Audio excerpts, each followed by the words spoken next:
L'expérience a été menée dans 4 familles parfaitement banales des temps modernes, c'est-à-dire où des enfants ont les yeux rivés sur leur tablette.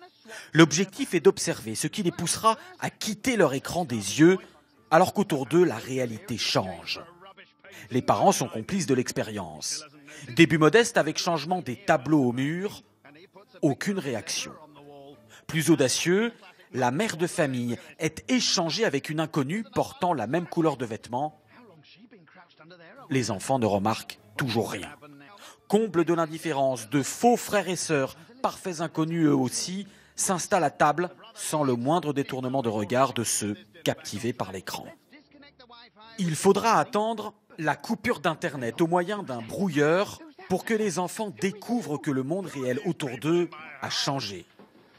Cette expérience, menée par une marque alimentaire pour promouvoir les repas en famille, a été réalisée sur un ton léger, mais sa démonstration est extrêmement préoccupante pour cette spécialiste des addictions. Plus les enfants passent du temps devant les écrans, moins ils regardent directement les autres dans les yeux. Et sans regard direct, on ne lit plus les codes sociaux, donc ils n'apprennent plus à vivre en société. Il y a donc des effets directs sur le cerveau et l'apprentissage, similaires à ce qu'on observe avec n'importe quelle substance addictive, y compris les drogues. Une vraie drogue, le mot est lancé. Au Royaume-Uni, une autre addictologue réputée est allée encore plus loin, déclarant récemment dans une conférence « Je dis toujours aux parents, quand vous donnez à votre enfant une tablette ou un smartphone, en réalité, c'est comme si vous lui donniez une bouteille de vin ou 1 gramme de cocaïne. » Ce psychiatre britannique, lui, a été l'un des premiers, il y a 10 ans, à considérer les jeux vidéo et les écrans comme une addiction grave, avec là encore des comportements similaires à la drogue, y compris lorsque les patients sont en manque. Ils s'y consacrent dès le réveil, repoussent leur toilette, ne prennent pas leur douche ou leur petit déjeuner pour être tout de suite sur les réseaux sociaux. J'ai eu des patients à la clinique qui, privés de leurs écrans, devenaient suicidaires, devenaient violents.